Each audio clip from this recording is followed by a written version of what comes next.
Baik, kita mulai ya. Bismillahirrahmanirrahim.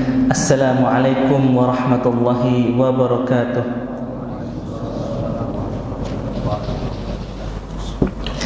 Alhamdulillahi rabbil alamin wa bihi nasta'inu ala umurid dunya waddin. Wassalatu wassalamu ala asyrafil anbiya'i wal mursalin khatamin nabiyyin wa ala alihi wa sahabatihi ajma'in wa ala man ittaba'ahum bi ihsanin ila yaumiddin. Amma ba'd. Ma'asyiral hadirin rahimakumullahu jami'an. Insyaallah pada pertemuan malam hari ini kita akan melanjutkan pembahasan yang telah dibahas dari 2 pekan yang lalu. Ada yang masih ingat apa yang kita bahas 2 pekan yang lalu? Ya, untuk teman-teman yang mencatat mungkin bisa melihat catatannya.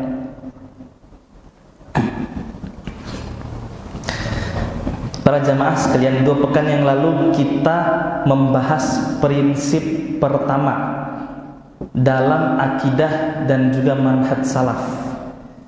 Sehingga dengan prinsip tersebutlah kita bisa mendapatkan kemuliaan hidup di dunia maupun hidup setelah meninggal nanti di akhirat. Makanya judul utama kajian kita adalah mulia dengan manhaj salaf. Dengan menggunakan manhaj salaflah kita menjadi seorang muslim yang mulia, seorang muslim yang hakiki, yang mana Nabi Muhammad SAW pernah bersabda, al-islamu ya'lu wa la yu'la alaih. Islam itu harus berada di puncak dan tidak ada yang lebih tinggi dari Islam. Ini khususnya untuk kehidupan kita sehari-hari. Nah, bagaimana cara agar Islam itu bisa berada di puncak kehidupan kita? Segala sesuatu kita jadikan Islam sebagai tolak ukur. Nah, caranya adalah dengan kita memahami manhaj salaf ini. Ya, yang mana tujuan akhirnya adalah mendapatkan keridhaan dari Allah Subhanahu wa taala. Innad dina 'indallahil Islam. Satu-satunya agama yang diridhai oleh Allah adalah Islam semata. Nah, Islam itu hadirin sekalian bukan sekedar kita Islam nama. Segala sesuatu yang kita anggap Islam belum tentu benaran Islam, hadirin sekalian. Ya. Sebagaimana misal yang sudah lalu ada negara di Irak sana menisbatkan diri kepada Islam. Tahu negara ini? Negara ISIS menisbatkan diri kepada Islam, tapi ternyata hadirin sekalian penisbatan tersebut tidak tepat, salah kaprah. Mengapa? Karena dasar mereka memahami Islam itu sudah salah, tidak mengikuti metode atau manhaj salaf dalam memahami Islam. Ya. Prinsip yang pertama hadirin sekalian adalah memahami akidah dan juga manhaj ahlus sunnah wal jamaah berdasarkan Al-Quran, sunnah Rasulullah dan juga ijma'. Ya. Apa itu Al-Quran? Sebagaimana yang sudah kita terangkan, Al-Quran adalah perkataan Allah secara literal. Ini yang membedakan Al-Quran dengan hadis qudsi. Hadis qudsi juga perkataan Allah tapi tidak literal. Mengapa? Karena maknanya Nabi SAW yang menjelaskan. Artinya itu kalamullah tapi literalnya literal Nabi Muhammad SAW. Ya, ini perbedaan dasar Quran dan juga hadis qudsi. Sama-sama kalamullah. Bedanya Al-Quran itu diturunkan melalui malaikat Jibril kepada Nabi Muhammad itu sesuai dengan yang Allah ucapkan. Sedangkan hadis qudsi hanya maknanya saja yang dijelaskan oleh Nabi Muhammad SAW. Artinya menggunakan bahasa Nabi. Nah, nanti dari sini pula lah itu sebabnya mengapa baca Quran itu dapat pahala, sedangkan baca hadis qudsi tidak dapat pahala. Dari bacaannya ya. Karena Al-Quran kalamullah langsung secara literal, sedangkan hadis qudsi itu kalamullah akan tapi literasinya dari Nabi Muhammad SAW, ya, yang diturunkan sebagai wahyu. Kenapa yang diturunkan sebagai wahyu, hadirin sekalian? Ya, karena ada sebagian perkataan Allah tidak termasuk wahyu. Dia kalamullah tapi bukan termasuk wahyu. Contohnya cerita tentang terjadinya kiamat. Setelah seluruh alam semesta ini hancur, Allah Subhanahu wa taala berfirman, "Mana para raja-raja?" Ini termasuk firman Allah tapi tidak termasuk wahyu. Karena wahyu itu diturunkan kepada Rasulnya, kepada umat manusia. Baru kemudian yang ketiga apa? Selanjutnya, terbebas dari kesalahan. Belum. Yang dibaca mendapatkan pahala, ya. Al-Quran dibaca mendapatkan pahala. Tadi sudah dijelaskan.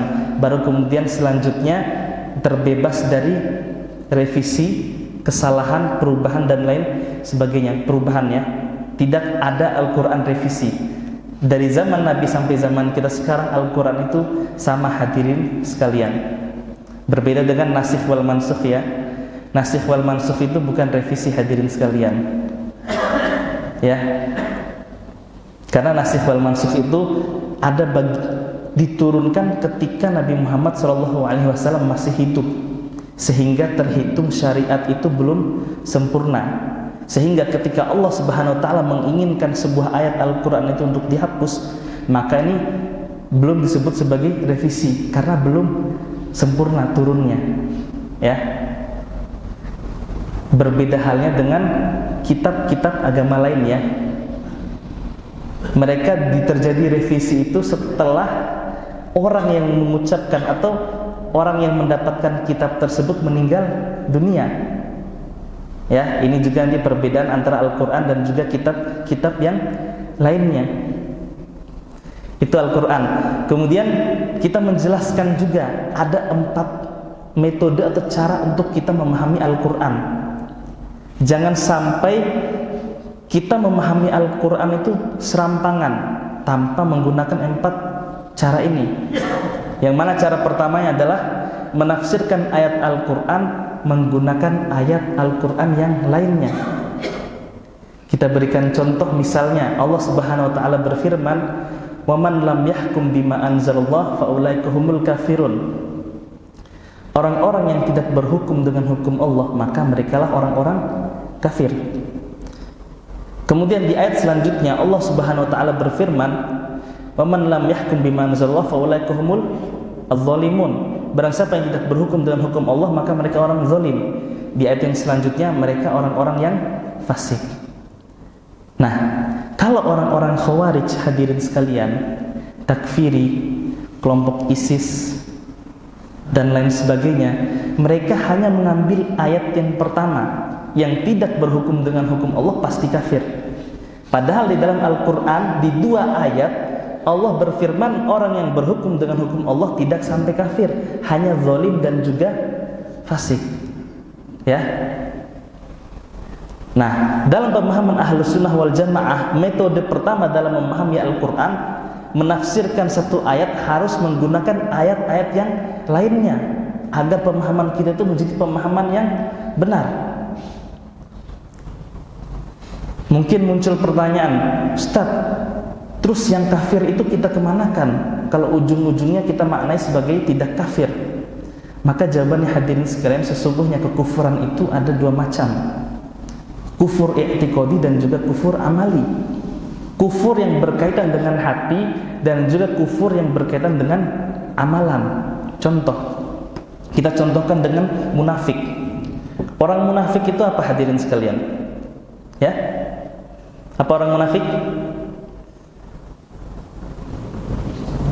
Orang yang menampakkan keislaman tapi menyembunyikan kekufuran. Tapi dalam hadis Nabi sallallahu alaihi wasallam bersabda, ayatul munafiq thalath. Tanda orang munafik itu ada 3. Idza haddatsa kadzaba, jika dia berbicara maka dia berdusta. Pertanyaannya, kalau ada orang yang berdusta, misal ada orang naik jadi penguasa, berjanji sesuatu, kemudian dia tidak menepati janjinya, apakah dia orang munafik? Apakah dia keluar dari agama Islam? Jawabannya tidak, hadirin sekalian, karena nifak di sini adalah nifak kecil, nifak amali, ya. Walaupun amalannya itu tidak mencerminkan Islam, akan tetapi hatinya masih mengikuti ajaran Islam, ya, sehingga tidak dihukumi sebagai kufur. Termasuk nanti zalim, ada zalim besar, ada zalim kecil, ada fasik besar dan juga ada fasik kecil. Nah, semua pembahasan ini hadirin sekalian itu berputar pada pembahasan iman. Apa sih yang dimaksud iman itu? Ya. Para ulama membagi iman ini kurang lebih, ya, di antara setelah kita membaca seluruhnya, iman itu sebenarnya ada 2 cabang nanti pembagiannya. Pertama, ada yang namanya pokok keimanan, yaitu rukun iman yang 6, yang mana semuanya itu berkaitan dengan amalan hati. Salah satu rukun iman ditinggalkan, maka dia keluar dari ajaran Islam. Ini rukun iman, ya. Kemudian ada iman yang cabang keimanan, yang mana dalam hadis Nabi Shallallahu Alaihi Wasallam disebutkan al-imanu bid'un wa sab'una au bid'un wa sittuna syu'bah. Iman itu ada 60-an atau 70-an cabang. Afdaluha qaulu la ilaha illallah, yang paling tinggi perkataan la ilaha illallah, wa adnaha imatatul adza 'anit thariq, paling rendah menyingkirkan gangguan dari jalan. Wal haya'u syu'batun minal iman, malu termasuk bagian dari keimanan. Nah, ini masuknya cabang keimanan. Mungkin kita bertanya lagi, loh Ustaz, kok bisa cabang keimanan itu ada perkataan la ilaha illallah? Kan la ilaha illallah itu syarat untuk masuk Islam. Kalau orang tidak berkata la ilaha illallah, maka dia tidak bisa masuk Islam. Kok bisa masuknya cabang keimanan bukan rukun iman? Maka hadirin sekalian, jawabannya adalah la ilaha illallah itu harus didasari dengan rukun iman yang 6, baru dia itu sah, disebut sebagai la ilaha illallah, ya. Makanya cabang iman yang paling tinggi itu berkaitan dengan rukun iman, ya. Tapi tetap sejatinya itu masih masuk dalam kategori cabang, karena termasuk amalan lisan, ya, bukan termasuk amalan hati, ya. Tapi sebagian ulama juga tetap memasukkan, ya, la ilaha illallah itu masuk dalam kategori sebagai rukun iman, karena itu syarat untuk seseorang itu dapat masuk surga. Ya, kembali kepada pembahasan, ya, agak jauh barusan. Cara untuk menafsirkan Al-Quran itu yang pertama kali adalah menafsirkan satu ayat menggunakan ayat yang lainnya. Misal lainnya, di dalam Al-Quran Allah Subhanahu Wa Taala berfirman, yas'alunaka 'anil khamri wal maisir. Mereka bertanya kepadamu tentang khamar, minuman keras, dan juga maisir. Apa maisir? Tentang judi. Apa jawaban Allah Subhanahu Wa Taala? Qul fihi ma itsmun kabirun wa manafi'u linnas. Katakanlah, judi dan minuman keras itu ada manfaatnya. Wa itsmuhuma akbaru min naf'ihima, ada maslahat, ada manfaat, akan tetapi mafsadatnya lebih besar daripada maslahatnya. Sekilas dari ayat ini hadirin sekalian, oh berarti boleh dong minum minuman keras selama mafsadatnya bisa kita tahan. Nah, ini yang salah hadirin sekalian. Di ayat yang lain Allah Subhanahu Wa Taala mempertegas bahwasanya innal khamra wal maisir rijsun min amali syaitan, ya, termasuk perbuatan setan, fajtanibuh, maka hindari semua hal tersebut. Muncul larangan, ya. Ini metode yang pertama. Kemudian metode yang kedua, antum catat apa metode yang kedua?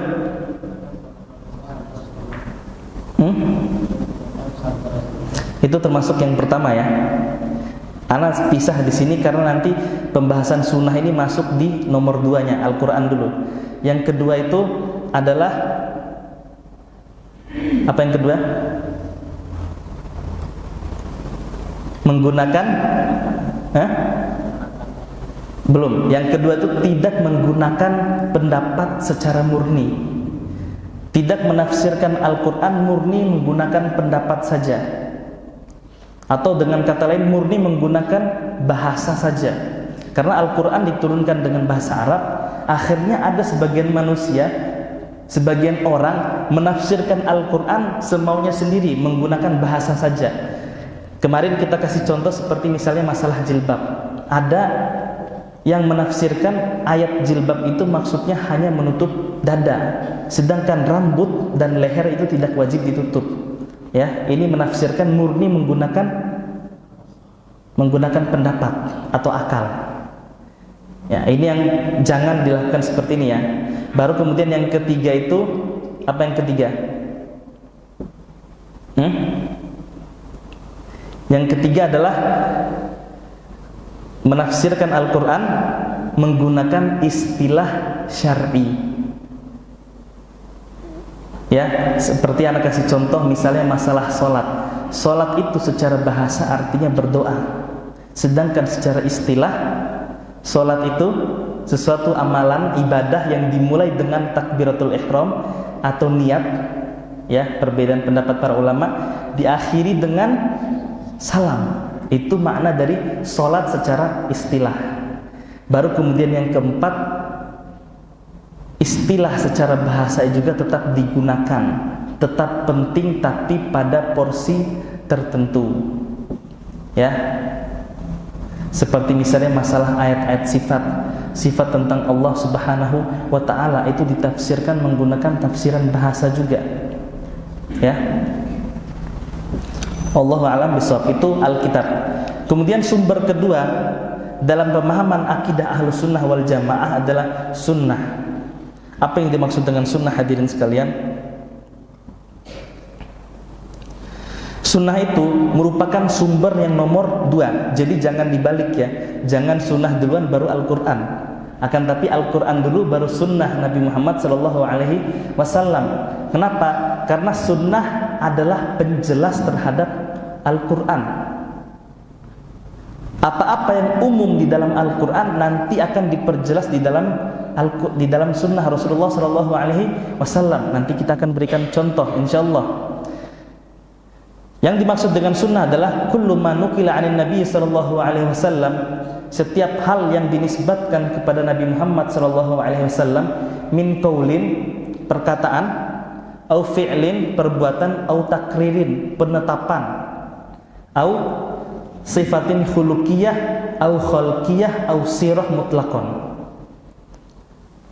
Jadi sunnah itu setiap hal yang dinisbatkan kepada Nabi dari perkataan beliau, perbuatan beliau, sesuatu yang beliau tetapkan, kemudian sifat lahir beliau, bagaimana fisik, rambut dan lain sebagainya, dan juga sifat batin, bagaimana akhlak beliau, bagaimana beliau bermuamalah, bersosial dengan istri-istri beliau, dengan keluarga, dengan sahabat, dengan kepala negara yang lain dan lain sebagainya, dan juga sirah ya, kisah perjalanan hidup Nabi, biografi Nabi secara umum itu juga termasuk sunnah.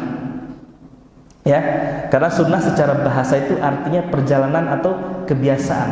Cerita zaman dulu juga bisa termasuk disebut sebagai sunnah. Ya, makanya sunnah umat-umat terdahulu itu kadang-kadang maknanya di dalam Al-Quran itu adalah kisah umat-umat terdahulu. Makanya sirah juga termasuk dari sunnah.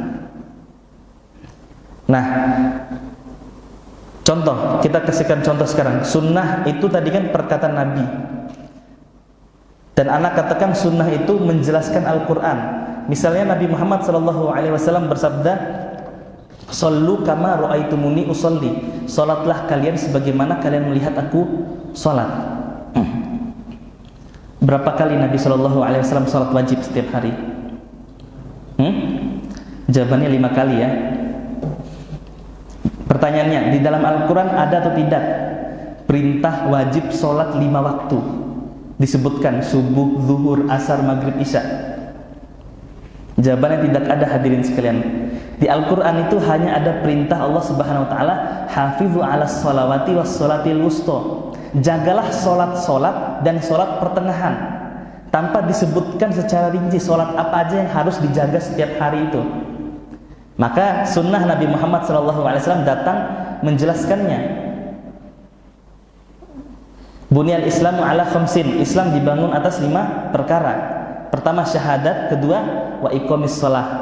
Di sini belum disebutkan ya. Di dalam hadis yang lain, hadis Ibnu Abbas radhiyallahu taala anhuma, diriwayatkan oleh Imam Bukhari dan lain sebagainya.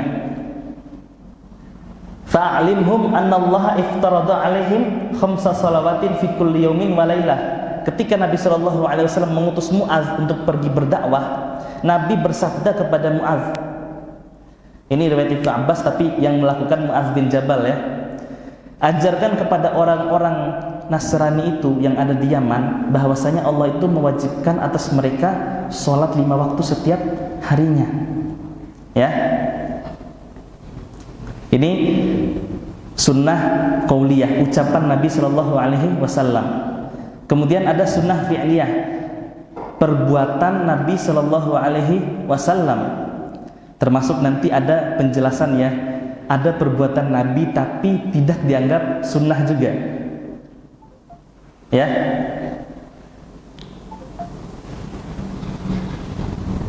Ya. Sunnah fi'liyah. Tadi anak kasih contoh sunnah qauliyah adalah sabda Nabi sallallahu alaihi wasallam, "Shallu kama ra'aitumuni usolli." Salatlah kalian sebagaimana kalian melihatku salat. Nah, sunnah fi'liyahnya apa? Bagaimana cara Nabi sallallahu alaihi wasallam salat? Karena Nabi menyuruh kita untuk melihat beliau bagaimana cara salatnya. Nah, maka dari sini kita bisa ambil simpulan ini contoh dari sunnah fi'liyah. Kemudian sunnah takririyah, sunnah yang Nabi Shallallahu Alaihi Wasallam diam. Contohnya seperti apa hadirin sekalian? Contoh yang ana miliki sekarang itu ada 2. Yang pertama kisah tentang Salman Al-Farisi. Tahu kisah Salman Al-Farisi bersama Abu Darda. Jadi Abu Darda itu dilaporkan rajin beribadah tapi melupakan hak untuk keluarganya, untuk tubuhnya dan lain sebagainya. Terlalu berlebihan. Akhirnya Salman Al-Farisi datang ke Abu Darda, menginap, beribadah bersama tapi juga istirahat. Nah, setelah itu akhirnya Salman Al-Farisi memberikan nasihat kepada Abu Darda, sesungguhnya Allah itu memiliki hak di atas kamu. Wajib kamu menunaikan hak Allah, tapi keluarga kamu juga memiliki hak. Tubuh kamu pun sama memiliki hak, harus kamu tunaikan setiap sesuatu itu haknya. Artinya dia harus istirahat juga, jangan ibadah terus-menerus sampai tubuhnya melemah, sampai dia sakit. Ya. Nah, ketika cerita ini dibawakan ke Nabi Muhammad SAW, apa jawaban Nabi? Sadaq, benar yang dilakukan oleh Salman Al-Farisi. Ini namanya sunnah takririyah. Bukan Nabi yang mengucapkan, bukan Nabi yang melakukan, tapi Nabi membenarkan perbuatan tersebut. Ini sunnah takririyah yang Nabi ucapkan. Nah, kemudian yang kedua, sunnah takririyah Nabi tidak ucapkan, tapi Nabi tidak mengingkari. Contohnya adalah perbuatan Amr bin As radhiyallahu taala anhu. Pernah suatu hari Amr bin As dengan beberapa sahabat itu sholat. Nah, kemudian Amr bin As ini tayamum, hadirin sekalian. Akhirnya dilaporkan ke Nabi Shallallahu Alaihi Wasallam. Lantas Nabi pun bertanya kepada Amr, kenapa kamu sholat dalam kondisi junub? Nah, disinilah jawaban Amr bin As yang cerdas ya. Sesungguhnya Allah Subhanahu Wa Taala melarang hamba-hambanya untuk membunuh diri mereka sendiri.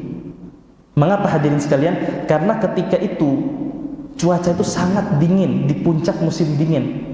Ya, kalau di kota Madinah itu puncak musim dingin itu yang pernah ana dapatkan itu sekitar 4 atau 3 derajat Celcius. Nah, antum bayangkan bagaimana malam itu berwudu.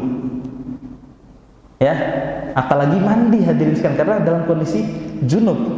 Makanya Amr bin As bukan mandi tapi tayamum, baru kemudian sholat. Nah, sahabat lain itu gak terima, ini apa ini Amr bin As kok tayamum? Harusnya mandi saja gitu.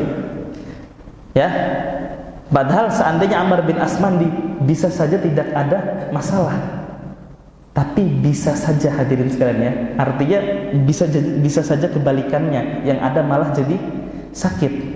Mirip dengan kisah yang pertama ya. Jangan kita menzalimi diri kita. Sungguhnya Islam itu mengajarkan cara-cara yang mudah. Ketika ada uzur maka ada jalan keluar dari permasalahan tersebut. Ya, akhirnya para ulama pun mengambil kesimpulan bahwasanya ketika kondisi cuaca itu sedang sangat dingin, boleh hukumnya untuk bertayamum. Nanti kalau sudah agak hangat baru mandi. Ya, tapi kurang berlaku ya di zaman kita sekarang ya.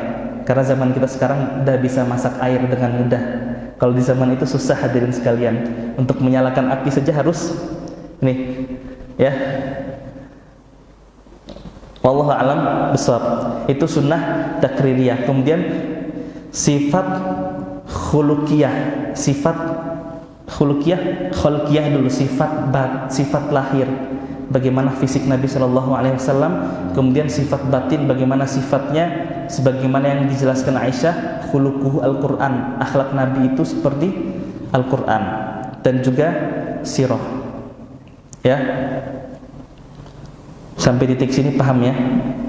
Intinya hadirin sekalian, yang pertama untuk memahami akidah Ahlus Sunnah wal Jamaah kita mengikuti Al-Quran. Al-Quran sebagai sandaran pertama.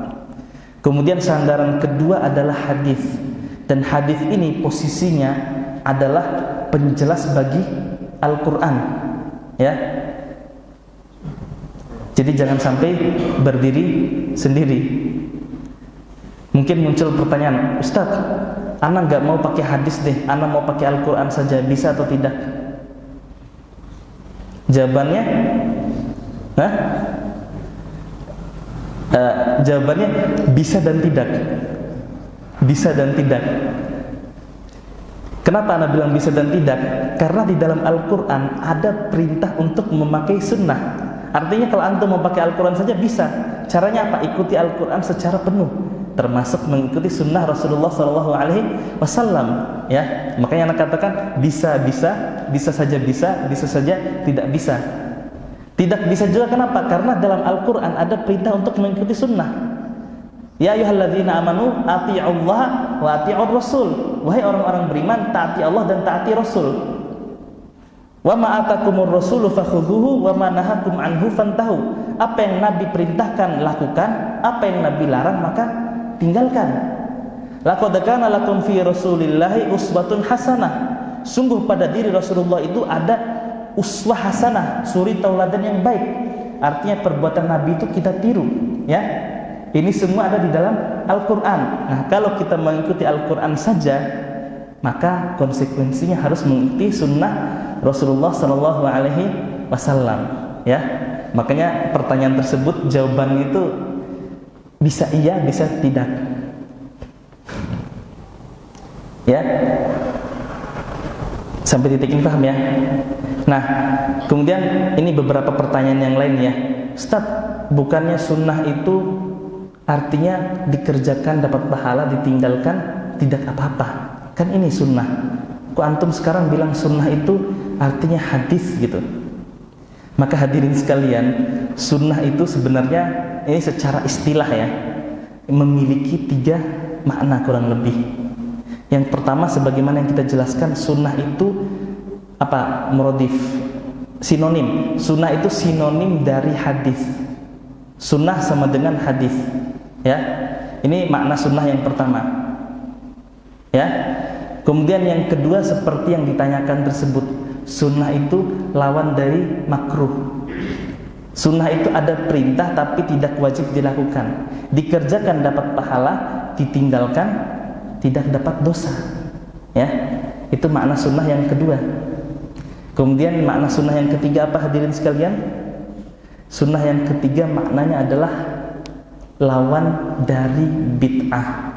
Setiap hal yang dinisbatkan kepada Islam itu namanya sunnah. Termasuk nanti kesyirikan itu lawan dari sunnah juga. Maka dari sini kita bisa melihat konteks sunnah yang sedang kita bahas ini adalah penyanding dari Al-Quran, sehingga maksud sunnah tersebut adalah hadis Nabi Sallallahu Alaihi Wasallam. Paham ya? Ya, baru kemudian kemudian yang ketiga, dalil ketiga sumber pengambilan ilmu dalam ajaran Islam, khususnya dalam pembahasan akidah. Kenapa ana mengkhususkan akidah? Karena gini hadirin sekalian, kalau akidah saja menggunakan ketiganya, maka apalagi masalah-masalah lain, masalah syariat, lebih-lebih harus menggunakan ketiganya. Karena akidah ini dasar dari semua ajaran Islam, itu akidah, karena dia keyakinan masuknya. Yang ketiga apa hadirin sekalian? Ijma. Ya, apa yang dimaksud dengan ijma?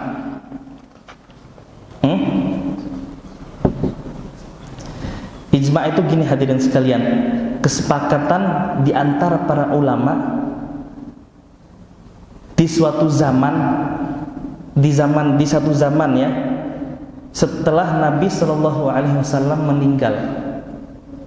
Ya, artinya kalau para sahabat melakukan sesuatu di zaman Nabi, maka itu tidak disebut ijma, karena Nabi masih hidup. Masuknya nanti kategori sunnah takririyah. Nah, ketika Nabi Shallallahu Alaihi Wasallam meninggal, maka disebut sebagai ijma, kesepakatan para ulama dalam suatu masalah di satu zaman yang sama setelah Nabi Shallallahu Alaihi Wasallam meninggal. Nah, ijma ini bukan sumber, ini termasuk sumber utama ya, tapi apa dalilnya gitu? Wajib mengikuti ijma, karena ijma ini kan pendapat manusia ya, bukan wahyu. Maka jawabannya adalah sebagaimana yang Allah Subhanahu wa taala firmankan, ya ayyuhalladzina amanu taqullaha wa kunu ma'as-shadiqin. Wahai orang-orang yang beriman, bertakwalah kepada Allah, wa kunu ma'as-shadiqin, dan bersamalah orang-orang yang jujur. Para ulama berkata maksudnya orang-orang jujur sini adalah para sahabat Nabi Sallallahu Alaihi Wasallam. Ya, karena di sini kita sebutkan ijma ini maksudnya adalah ijma salaf, kesepakatan para salaf ya di zaman dulu. Dalam hadis Nabi Shallallahu Alaihi Wasallam bersabda, "Alaikum bisunnati wa sunnatil khulafa'ir rasyidin al-mahdiyyin." Ikutilah sunnahku dan juga sunnah para sahabat, para khulafa ar-rasyidin al-mahdiyyin. Mengapa disebut sebagai khulafa? Kita terjemahkan sebagai ijma seluruh sahabat, karena 4 khalifah itu ketika diangkat menjadi pemimpin itu atas dasar kesepakatan seluruh sahabat Nabi Sallallahu Alaihi Wasallam. Ya, makanya ini sebagai dalil bahwasanya ijma juga wajib diikuti. Nah, sekarang pertanyaannya, ijma itu seperti apa? Apa yang dimaksud dengan ijma? Oke, wajib ikut ijma, tapi ijma itu apa sih? Kesepakatan ulama yang seperti apa yang dimaksud dengan ijma? Maka jawabannya, ijma itu ada 3 macam. Ini banyak pembagian macam-macam ya. Yang pertama, ijma al-mahad atau ijma murni, ijma lumrah. Contohnya seperti misalnya masalah sholat. Ana mau nanya antum, sholat 5 waktu wajib atau tidak? Fardu ain atau fardu kifayah? Fardu ain. Dalilnya apa? Yang hafal dalil coba angkat tangan sedikit. Yang hafal dalil wajib sholat 5 waktu. Ana sudah sebutkan barusan. Enggak apa. Ini Ana minta antum angkat tangan untuk menjawab ijma yang pertama ini seperti apa. Makanya Ana butuh antum angkat tangan. Yang hafal siapa? Atau angkat jari gini. Hah? Enggak ada yang hafal? Antum hafal? Hah? Wajib sholat 5 waktu, anak pesantren. Hah? Gak ada yang hafal. Sholat 5 waktu ya. Ana bukan bilang wajib sholat, tapi 5 waktu sholat. Nabi menyebutkan sholat 5 waktu. Ada yang hafal dalilnya? Nah, jawabannya sedikit umat Islam hafal. Terus bagaimana kita tahu wajib sholat 5 waktu? Jawabannya ijma yang lumrah ini hadirin sekalian. Jadi perkara-perkara dalam agama Islam yang tidak perlu ditanya lagi hukumnya apa. Semua umat Islam tahu masalah ini. Ya, tentunya para ulama yang menjelaskan. Nah, masalah-masalah ini itu sangat umum, seluruh umat Islam tahu perkara ini. Bahkan kalau ada orang yang menyelisih hal ini, secara umum umat Islam tahu. Antum tahu ini istilah tarekat, syariat, ma'rifat dan hakikat. Ya, di dalam sebagian sekte Syiah dan juga sekte Sufi, ini sekte Sufi ya, itu imam itu tidak wajib untuk sholat, bukan tidak wajib, tidak harus sholat. Ya, umat Islam secara umum tahu ini sesat. Mengapa hadirin sekalian? Karena dia menyelisihi ijma. Ya, jadi masalah sholat ya, sholat 5 waktu atau misal seperti puasa Ramadan, wajib atau tidak? Dalilnya apa? Kutiba alaikumusiyam kama kutiba alal ladzina min qablikum la'allakum tattaqun. Itu dalilnya. Mana Ramadannya? Hah? Ya? Mana penyebutan puasa Ramadan? Itu kan wajib puasa, bukan wajib puasa Ramadan.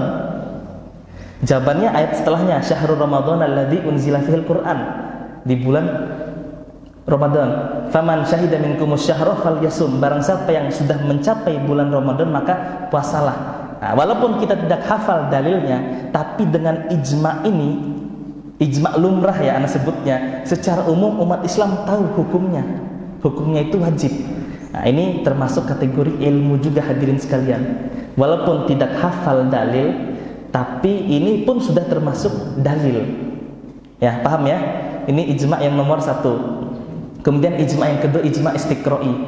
Artinya para ulama berkata suatu perkara dan tidak ditemukan sesuatu yang bertentangan dengan masalah ini.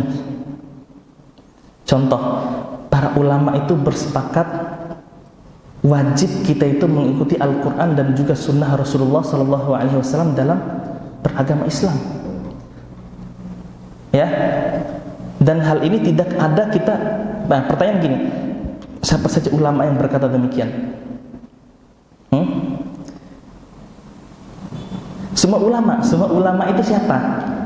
Nah, ini ijma istiqra'i. Ijma istiqra'i itu secara maklum semua ulama berkata demikian, walaupun kita tidak tahu ulamanya siapa. Ya. Jadi ini levelnya di bawah lagi, ijma istiqra'i. Baru kemudian yang terakhir adalah ijma sukuti. Ijma sukuti itu apa? Ijma sukuti adalah ketika ada fatwa dibeberkan ke ulama lain, ulama ini diam, tidak mengomentari fatwa tersebut. Ini namanya ijma sukuti. Mengapa disebut ijma? Karena ulama itu hadirin sekalian wajib mereka itu mengingkari kemungkaran, wajib. Dan azabnya itu sangat keras. Ini khusus orang yang punya ilmu ya. Dalilnya adalah firman Allah Subhanahu wa taala, innal ladzina yaktumuna ma anzalna minal bayyinati wal huda min ba'di ma bayyanahu lin-nasi fil kitabi ulaika yal'anuhumullah wa yal'anuhumul la'inun. Orang-orang yang menyembunyikan ilmu itu terancam mendapatkan laknat dari Allah. Apa laknat dari Allah? Ya, dijauhkan dari rahmatnya. Senada dengan hadis Nabi sallallahu alaihi wasallam, man su'ila an ilmin alimahu thumma katamah uljima yaumal qiyamati bilijamin min nar. Barang siapa yang ditanyakan ilmu yang ia tahu tapi ia menyembunyikannya, maka di hari kiamat dia akan diikat dengan tali dari api. Ya. Sehingga ulama itu wajib mengingkari kemungkaran. Kalau disebutkan sebuah fatwa, kalau dia diam artinya dia setuju. Kalau dia tidak setuju harus dia jelaskan. Nah, kita kasih contoh seperti perbuatan Abu Hurairah dengan Ibnu Umar. Jadi suatu hari Abu Hurairah mengeluarkan fatwa bahwasanya orang yang sholat malam tidak wajib untuk sholat witir. Ketika fatwa ini didengar oleh Ibnu Umar radhiyallahu taala anhu, langsung beliau itu mengingkari dengan keras fatwa tersebut. Baru kemudian Ibnu Umar menjelaskan yang benar itu, kalau orang sholat malam sudah mau subuh, dia harus sholat witir terlebih dahulu. Ya, ini contoh amalan para sahabat. Nah, ketika sahabat yang lain mengingkari, maka perbuatan tersebut tidak menjadi ijma. Wallahu a'lam bishawab. Azan dulu. Silakan, nanti setelah azan kita masuk sesi tanya jawab.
Alhamdulillahirabbil alamin wassalatu wassalamu ala asyrafil anbiya'i wal mursalin wa ala alihi wa sahbihi ajmain amma ba'd. Baik. Kita ulangi lagi ya. Langsung intinya hadirin sekalian, prinsip pertama dalam manhaj Ahlus Sunnah wal Jamaah mulia dengan manhaj salaf ya, yang menjadikan kita mulia adalah menggunakan Al-Qur'an, sunnah atau hadis Rasulullah SAW dan juga ijma' salaf dalam permasalahan akidah ya, karena pembahasan akidah juga masuk, sehingga dalam perkara syariat pun sama menggunakan tiga hal tersebut ya. Ini prinsip nomor 1. Insyaallah 2 pekan lagi kita akan membahas prinsip nomor 2 berkaitan dengan prinsip nomor pertama. Kalau nomor pertama 3, nomor 2 prinsip kedua kita hanya membahas tentang sunnah ya. Apakah wajib mengikuti sunnah atau sunnah seperti apa yang wajib diikuti? Karena ada sebagian umat Islam menyangka sunnah yang wajib diikuti itu hanya sunnah yang mutawatir, hadis yang mutawatir, sedangkan hadis ahad tidak wajib diikuti. Apa hadis mutawatir dan apa hadis ahad? Kita saksikan pada episode selanjutnya insyaallah ya. Sekarang sesi tanya jawab. Kayaknya antum yang di belakang senyum-senyum mau bertanya? Hah? Kalau nggak ada kita langsung tutup. Oh, antum mau tanya, fadhal. Apakah ijma masih terjadi pada zaman sekarang? Apa? Apakah ijma itu masih terjadi pada zaman sekarang? Ya, apakah ijma itu masih terjadi pada zaman sekarang? Jawabannya ketika Anda bertanya juga ke masyayikh di Saudi, jawabannya masih terjadi. Tapi contohnya seperti apa, ini yang belum Anda temukan. Ya, kata para ulama, ijma itu tetap terjadi di seluruh zaman selama syaratnya terpenuhi, yaitu yang mengucapkan ijma tersebut adalah para ulama. Ya, ya kurang lebih begitu. Mungkin gini, contoh kalau ijma zaman sekarang itu seperti ini. Misalnya masalah ISIS ya. Seluruh ulama ya, seluruh ulama Ahlus Sunnah wal Jamaah atau seluruh ulama Islam dari Saudi, Mesir, Yaman dan lain sebagainya, mereka sepakat bahwasanya ISIS itu termasuk gerakan yang sesat dan juga menyesatkan. Ini contoh ya, contoh yang mungkin saja termasuk dari ijma'. Kenapa anak katakan mungkin? Karena gambaran yang sebenarnya itu masih belum anak temukan. Jadi ini masih mereka-reka ya. Tapi yang pasti para ulama berkata bisa saja terjadi ijma' pada masa sekarang. Wallahu a'lam. Ya, semoga bisa memuaskan antum ya jawaban tersebut. Ada pertanyaan lain? Ya, fadhal. Apakah ada peluang pilihan dari perbedaan penafsiran Al-Quran oleh ulama, oleh sebagian kaum muslimin? Ya. Apakah boleh menerima perbedaan dalam penafsiran Al-Quran? Ini pertanyaan yang bagus ya. Ana belum bahas tadi di kajian. Jawabannya hadirin sekalian kurang lebih mirip dengan yang tadi. Bisa iya, bisa juga tidak. Ya. Kenapa bisa iya dan juga bisa tidak? Karena nanti kita melihat pada 4 kaidah tadi. Menggunakan nas, menafsirkan nas dengan nas, kemudian menggunakan pendapat tapi tidak murni, didasari dengan nas lagi, kemudian menggunakan istilah syar'i, baru kemudian menggunakan istilah bahasa juga untuk menafsirkan sisanya. Nah, karena ini pendapat, tafsir itu masuknya pendapat, hadirin sekalian, sangat mungkin terjadi perbedaan. Ya. Contoh, misalnya Allah Subhanahu wa taala berfirman, "Wa idza quri'al Qur'anu fastami'u lahu wa ansitu la'allakum turhamun." Jika dibacakan Al-Quran, maka dengarkanlah dan diam agar kalian mendapatkan rahmat. Nah, dari ayat ini hadirin sekalian, ulama berbeda pendapat menjadi dua penafsiran. Yang pertama, mereka berkata kalau imam sedang membaca Al-Fatihah dalam solat yang jahar ya, solat yang imam itu membaca dengan bacaan yang besar, subuh, maghrib dan isya, maka makmum tidak wajib baca Al-Fatihah. Ini pendapat pertama. Pendapat yang kedua, ya, makmum itu juga wajib membaca Al-Fatihah. Imam wajib membaca, makmum pun sama, wajib membaca surat Al-Fatihah. Nah, ini didasari karena seperti pertanyaan antum, perbedaan dalam menafsirkan ayat Al-Quran. Tapi metode untuk menafsirkannya sudah sama-sama benar. Ya. Maka dalam kondisi ini jawabannya iya. Perbedaan dalam tafsir itu diterima. Artinya kalau antum lebih yakin yang sana, antum ikut yang sana. Kalau antum lebih yakin yang sini, antum ikut yang sini. Nah, beda halnya ketika penafsiran itu tidak mengikuti metode. Ya, maka di sini jawabannya adalah tidak. Perbedaan pendapat itu tidak diterima. Makanya anak kasih contoh tadi dalam ijma' ya, sebagian umat Islam dalam sekte sufi ya, mereka berkata sholat itu tidak wajib. Atau dalam sekte Syiah, sholat Jumat itu tidak wajib kata mereka. Ini perbedaan pendapat dalam menafsirkan Al-Quran sebenarnya hadirin sekalian. Tapi pendapat mereka tertolak. Mengapa? Karena tidak melewati cara yang benar dalam penafsiran. Wallahu a'lam bishawab. Semoga menjawab ya. Mungkin kita tutup ya, sudah mau jam 8. Kalau ada pertanyaan nanti mungkin bisa setelah salat ya. Subhanakallahumma bihamdika asyhadu an la ilaha illa anta astaghfiruka wa atubu ilaik. Wassalamualaikum warahmatullahi wabarakatuh.